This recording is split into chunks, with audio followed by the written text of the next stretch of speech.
Hi guys, Kelly here, and it is Valentine's Day. Happy Valentine's Day. And because of that, I wanted to do a video a little bit more about love and relationships.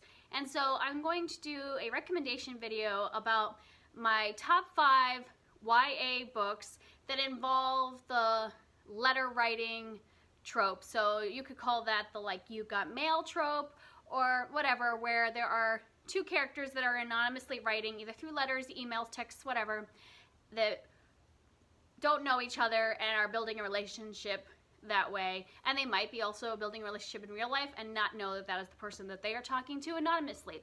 I love that trope. It's one of my favorite relationship kind of things in books. So I just wanted to pass on some recommendations. Like I said, these are gonna be YA books because I found that the ones I really loved happened to be young adult books.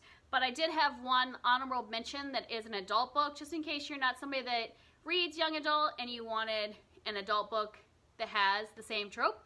And so that honorable mention is I've Got Your Number by Sophie Kinsella.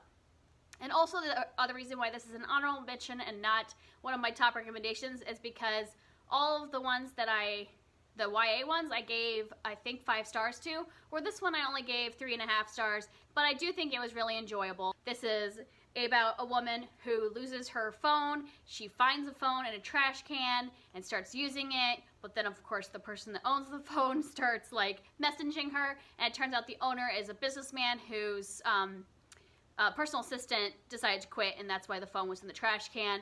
And so she makes an agreement with him to be able to borrow the phone and keep it till she gets a new phone, but that she also ends up kind of checking his emails, because, you know, since it was the personal assistant's phone, there's like access to all of his accounts, and so she kind of becomes like his personal assistant and is like giving him recommendations, and they're going back and forth and kind of building a relationship over this phone. So the one thing about this that's also different is that they're not anonymous because they know who each other are, but most of their communication is done through the phone. It is a cute story. The reason I didn't like love it like the others is because I felt like the story dragged a bit in places, but I do think the romance was cute. It was nice, slow build, and I did like their interactions of like over the phone, building their kind of relationship and it turning into something more.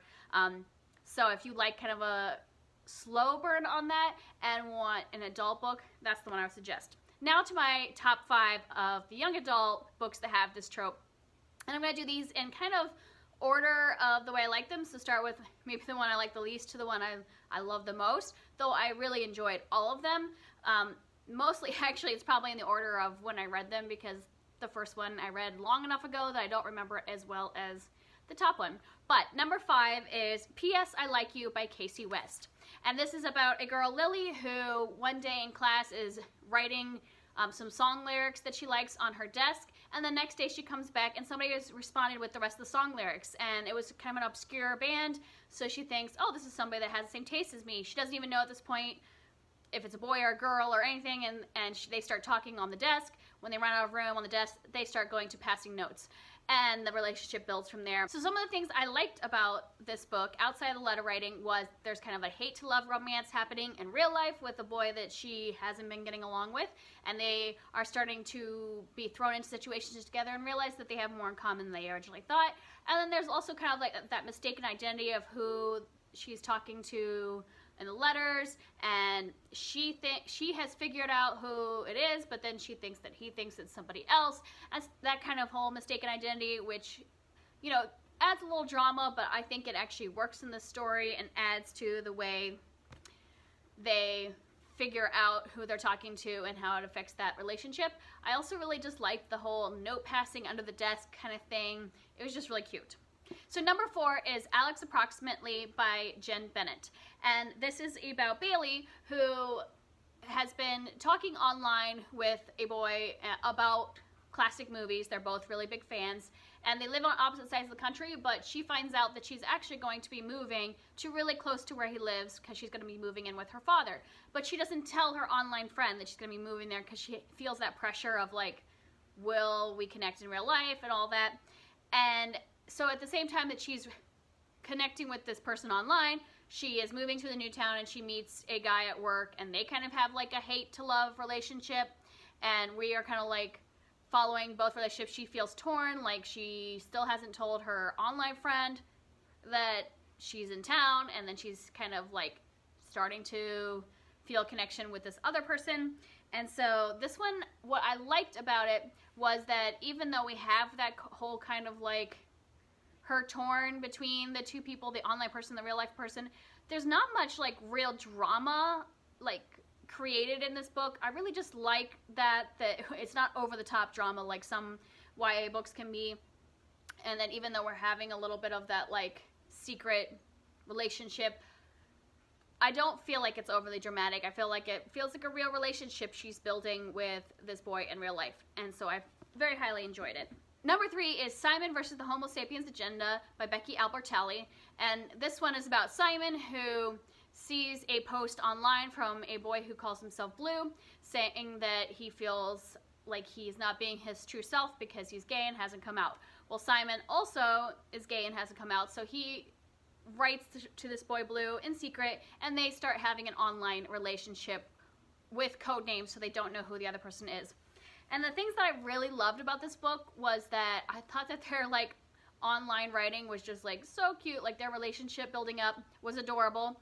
I also really liked the mystery because we as a reader don't know who Blue is, and there are different people in the book that were kind of giving clues of like, could this person be it? Could this person be it? So it was kind of fun to have that like we not knowing who the other person is, where a lot of times we do know who both characters are, just that they don't know.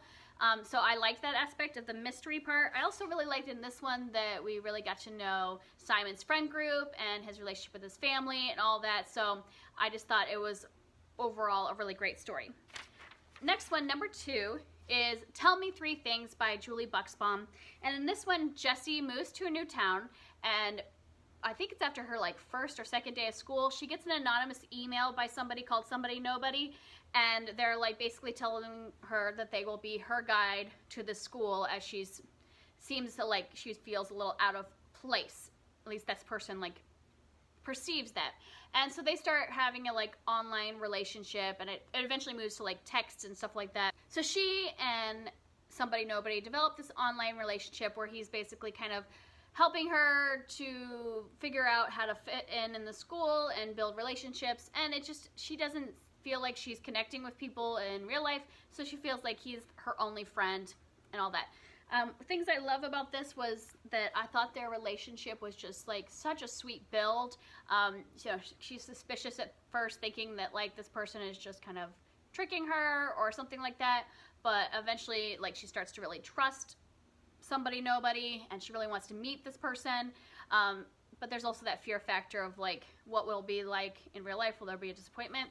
I also really liked the talk about grief, and the reason she has moved to this new town is because her mother had passed away, and now her dad is remarrying, and basically didn't really introduce the families at all.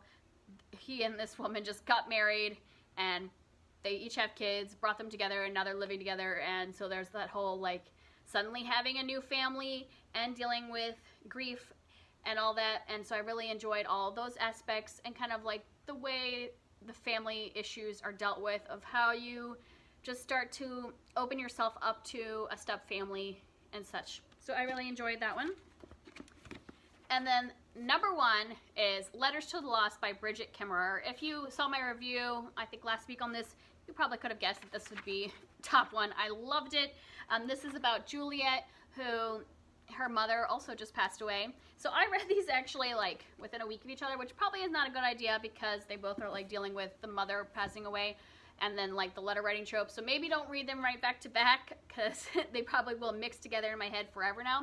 But I do recommend both. Just maybe read them separately in a few months. But this one is about Juliet, who her mother had just recently passed away, and she is writing letters to her mother at the graveyard and leaving them on the headstone as just a way to connect with her mom still. And one day somebody responds to the letter. And so she starts having this like letter conversation with this person. Of course, she's at first really angry that they like dare to read her letter to her mom and respond. But then eventually she realizes that this person also is going through grief, and they start to find like solace in each other and their grief and share about themselves. And the things that I really love about this story is that the focus on grief in this one just feels so real, of like the author's not trying to say that they are getting over it. As time passes, that the wound heals. She's not trying to say that at all. There are the different stages of grief, and like, we're not even necessarily reaching the acceptance level. Like, this is like, they're both really into their grief, and just by being able to communicate with each other, they're finding some solace and some like way to relate to each other, but it's not necessarily like acceptance of it or moving past that. Sometimes it takes a long time, and grief can be with you forever, but that you can find a connection with another person. So I just felt like the way that approached grief was really good, and I also thought that the friendships in this were excellent. I said in my review that the male friendship between the main guy that's in the letter writing and his best friend is perfect. I love their relationship and how supportive they are of each other. There's a lot of like real emotions in this, you know, that are set off by both grief and bad family situations and stuff like that. And that like the author doesn't shy away from that not everything has to like be perfect, that you can have real emotions and express them. And yeah, it's not gonna be, you're not gonna be in your best light by expressing these emotions and not give the best impression to other people, but it's real. It's what that person is really feeling. So I just really love it. I also like how in this one, even though there is like this romance plot building, it doesn't take over the whole story. The story really is about more like grief and family and emotions, and not focus on the relationship. So those are my top 5 YA books with the letter writing trope, and I enjoyed all of them. And so hopefully if you like this trope, you got some new books out of this. If you know of any books, either adult or YA, that have this trope, tell me down below, because I am always up for reading these books. I really enjoy them. And happy Valentine's Day.